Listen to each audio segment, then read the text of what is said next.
tardes, mi nombre es Angel Pérez, conocedor de la entidad 28317-285 de la sección 13. En esta ocasión voy a hablarles sobre lo que es el músculo esquelético.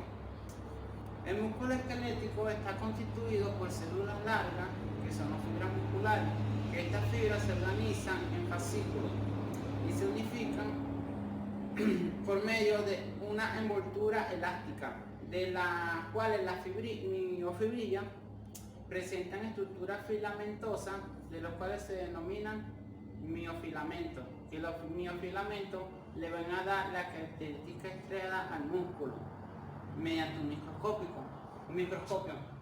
de lo cual vamos a encontrarlo con una envoltura del tejido conjuntivo, que es un compartimiento muscular que comprende un grupo de músculos por un tejido que lo recubre, que es una apeneurosis, de lo cual va a estar inervado por lo que son los nervios motores, que dichos impulsos nerviosos van a ser llevados mediante el sistema nervioso central, que dicha vascularización del músculo se va a dar por varias arterias y venas que le van a dar la característica de lo cual vamos a encontrar lo que es la nutrición y oxigenación del músculo para que tenga una gran sustentabilidad. En lo que son las funciones que van a realizar el músculo para generar lo que es el movimiento y la fuerza, vamos a encontrar lo que es una excitabilidad, contractibilidad, elasticidad, extensibilidad y una plasticidad. De lo cual la excitabilidad es la facultad de percibir a un estímulo y responder al mismo, de lo cual la contractibilidad lo que va a hacer es contraerse con fuerza a un estímulo apropiado.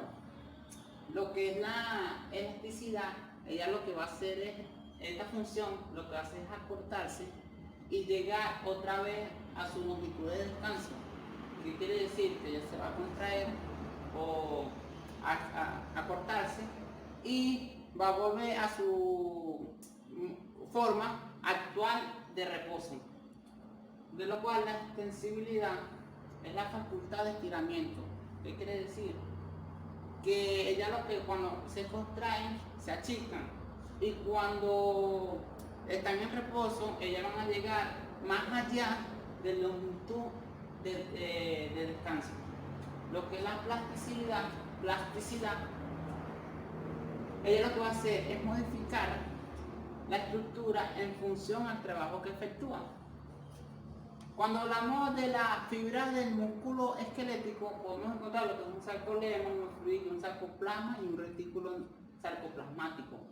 Que el sarcolema es una fina membrana que envuelve la fibra del músculo esquelética, y lo que son las miofibrillas, se dicen que estas miofibrillas están caracterizadas por filamentos que están constituidas por actina y miosina, de lo cual el sarcoplasma es un líquido intracelular unidas entre las miofibrillas, que es la que hablé anteriormente, y lo que es el retículo sarcoplasmático es un retículo endoplasmático más especializado, que la función en general lo que va a hacer es regular el almacenamiento, liberación y recaptación de los iones de calcio, de lo cual lo que va a hacer es controlar la contracción del músculo. En los tipos de fibra que podemos encontrar en los músculos o fibras musculares, encontramos lo que es fibras del tipo 1, fibras del tipo 2 y fibras del tipo 2A. Que las fibras del tipo 1, estas van a tener una gran cantidad de mitocondrias, pero poco glucógeno en su estructura. Y lo que son las fibras del tipo 2 van a tener pocas mitocondrias, baja vascularización, pero mayor glucógeno. Y lo que son las fibras del tipo 2 son fibras intermedias, cuyo porcentaje varía de la cantidad de músculo que posee el organismo o el individuo. En lo que hace que los filamentos de actina se deslicen hacia adentro de los filamentos de miosina. Es dicha fuerza que generan por la interacción de los puentes cruzados que van desde los filamentos de miosina hasta los filamentos de actina. Lo que es una troponina y su función en la contracción muscular, podemos decir que la troponina, ella lo que está es subdividida entre unidades, unidas entre sí de manera laxa. Que podemos encontrar lo que es una troponina tipo 1, que esta troponina tipo 1 se va a caracterizar porque va más enfocada en lo que es la actina, y lo que es la tripomina de tipo T se va a concentrar en lo que es la tropomiosina, y lo que es la troponina de tipo C va a estar concentrada en lo que son los iones de calcio. Este complejo une la tropomiosina a la actina, y que la intensa afinidad a la troponina de iones de calcio va a ser dicha contracción muscular al músculo esquelético. En los casos que podemos encontrar en los músculos esqueléticos, podemos denominar lo que son la rigidez cadavérica y la distrofia muscular. Y en lo que es la rigidez cadavérica, horas después de la muerte, los músculos se contraen y se hacen más rígidos, incluso sin potencial de acción. ¿Qué quiere decir? Que esta rigidez se debe a la pérdida de todo el ATP en el cuerpo, que es necesaria para producir la separación de los puentes cruzados que se originan en la fibra, que se originan en los filamentos de la actina durante el proceso de relajación. Y lo que podemos decir de una distrofia muscular, esto es, vamos a decir que comprende varios trastornos hereditarios susceptibles causados por debilidad y degeneración progresiva de las fibras musculares, que son sustituidas por tejido graso y glucógeno. Gracias. Hola, ¿qué tal? Soy Julia Salazar y les voy a hablar sobre la regulación de la contracción por los iones calcio. Al igual que en el caso del músculo esquelético, el estímulo que inicia la mayoría de las contracciones del músculo liso es un aumento de los iones calcio en el medio intracelular. El músculo liso no contiene troponina, la proteína reguladora que es activada por los iones calcio para producir la contracción del músculo esquelético. En cambio, la contracción del músculo liso está activada por un mecanismo totalmente distinto. En lugar de la troponina, las células musculares lisas contienen una gran cantidad de otras proteínas reguladoras denominadas calmodulinas. Aunque es similar a la troponina, inicia la contracción de una manera indiferente. Al iniciar la contracción activando los puentes cruzados de miosina, se produce en la siguiente secuencia. La concentración de calcio en el líquido citosólico del músculo liso se incrementan como consecuencia de la entrada de calcio desde el líquido extracelular a través de los canales de calcio y la liberación de calcio desde el retículo sarcoplásmico. También los iones calcio se unen a la calmodulina de forma reversible, y el complejo calmodulina-calcio se unen después a la miosina, a la miosina sinasa de cadena ligera, que es una enzima fosforiladora, y la activa, entre otros. Ahora, fuentes de iones calcio que provocan la contracción. El origen de estos iones es diferente debido a que el retículo sarcoplásmico, que proporciona prácticamente todos los iones calcio para la contracción musculoesquelético, está desarrollado solo ligeramente en la mayor parte del músculo liso. La mayoría de los iones calcio que provocan la contracción entran en las células musculares desde el líquido extracelular en el momento del potencial de acción u otro estímulo. Ahora, papel de retículo sarcoplásmico del músculo liso. Existen pequeñas imaginaciones de la membrana celular denominada caviolas. Terminan en la superficie de estos túbulos. Las caviolas sugieren una rudimentaria analogía del sistema del túbulo transverso del músculo esquelético. Cuando se transmite un potencial de acción a las caviolas, según se creen estímulos a la liberación de iones calcio, donde los túbulos sarcoplásmicos contiguos, de la misma forma que los potenciales de acción en los túbulos transversos del músculo esquelético. Ahora, fuentes de iones calcio que provocan la contracción.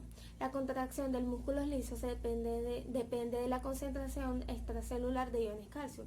Cuando la concentración extracelular de iones calcio disminuye aproximadamente entre 1,3 y 1,10 de lo normal, la concentración del músculo liso suele cesar. Por tanto, la fuerza de la contracción del músculo liso suele ser muy dependiente de la concentración de los iones calcio en el líquido extracelular. Se necesita una bomba de calcio para inducir la relajación del músculo liso. Para provocar la relajación del músculo liso después de que se haya contraído, es preciso extraer los iones calcio de los líquidos intracelulares. Entonces se consigue mediante una bomba de calcio que bombea los iones calcio fuera de las fibras del músculo liso de nuevo al líquido extracelular. Ahora, la miosina fosfatasa es importante en la interrupción de la contracción. La relajación del músculo liso tiene lugar cuando los canales de calcio se cierran y la bomba de calcio transporta iones calcio fuera del líquido citosólico de la célula. Cuando la concentración de iones calcio disminuye por debajo de un nivel crítico, los procesos que se acaban de señalar se invierten automáticamente, excepto la fosforilación de la cabeza de miosina. Muchas gracias. Ahora, control nervioso y hormonal de la contracción del músculo liso. Aunque las fibras musculares esqueléticas son estimuladas exclusivamente por el sistema nervioso, la contracción del músculo liso puede ser estimulada por señales nerviosas, estimulación hormonal, distensión del músculo y otros diversos estímulos. El principal motivo de esta diferencia es que la membrana del músculo liso contiene muchos tipos de proteínas receptoras que pueden iniciar el proceso contráctil. Ahora, anatomía y fisiología de las uniones neuromusculares del músculo liso. La unión neuromuscular del tipo muy estructurado que se encuentra en las fibras del músculo esquelético no aparecen en el músculo liso. Por el contrario, las fibras nerviosas autónomas que inervan el músculo liso generalmente se ramifican de manera difusa encima de una lámina de fibras musculares. En la mayoría de los casos, estas fibras no establecen contacto directo con la membrana de las células de las fibras musculares lisas, sino que conforman las uniones difusas que secretan su sustancia transmisora hacia el recubrimiento de matriz del músculo liso, con frecuencia a una distancia de varios nanómetros a varios micrómetros de las células musculares. Después, la sustancia transmisora difunde hacia las células. Además, cuando hay muchas capas de células musculares, las fibras nerviosas con frecuencia inervan solo la capa externa.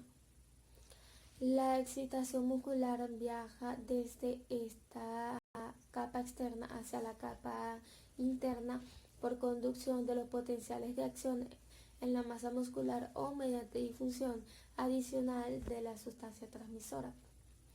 Ahora, sustancia transmisora, excitadora e inhibidora secretadas en la unión neuromuscular del músculo liso. La sustancia transmisora más importante que secretan los nervios autónomos que inervan el músculo liso son acetilcolina y noradrenalina. Aunque nunca son secretadas por las mismas fibras nerviosas, la acetilcolina es una sustancia transmisora excitadora de las fibras musculares lisas en algunos órganos y un transmisor inhibidor en el músculo liso de otros órganos. Potenciales de membrana y potenciales de acción en el músculo liso. Potenciales de membrana en el músculo liso. El voltaje cuantitativo del potencial de membrana del músculo liso depende de la situación momentánea del músculo. Ahora, los canales de calcio son importantes en la generación de potencial de acción de los músculos lisos. La membrana de la célula muscular tiene muchos más canales de calcio activados por el voltaje que el músculo esquelético, aunque tienen pocos canales de sodio activados por el voltaje. Debido al sodio participa poco en la generación del potencial de acción en la mayor parte del músculo liso. El flujo de iones calcio hacia el interior de la fibra es el principal responsable del potencial de acción. Ahora, los potenciales de donde alientan el músculo liso unitario pueden conducir a la generación espontánea de potenciales de acción. Algunas células musculares lisas son autoexcitadoras, es decir, los potenciales de acción se originan en las propias células musculares lisas sin ningún estímulo extrínseco. Esta actividad con frecuencia se asocia a un ritmo de ondas lentas básicas de potencial de membrana. No se conoce la causa del ritmo de ondas lentas. La importancia de las ondas lentas es que cuando son lo suficientemente intensas pueden iniciar potenciales de acción. Las ondas lentas en sí mismas no pueden producir la contracción muscular. Ahora, excitación del músculo liso visceral por intensión muscular. Cuando el músculo liso visceral unitario es distinguido lo suficiente, habitualmente se generan potenciales de acción espontáneos que se deben a una combinación de los potenciales de onda lenta normales, la disminución de la negatividad global de potencial de membrana que produce la distensión. Esta respuesta de la distensión permite que la pared del tubo digestivo, cuando se extiende excesivamente, se contraiga automática y rítmicamente. Muchas gracias.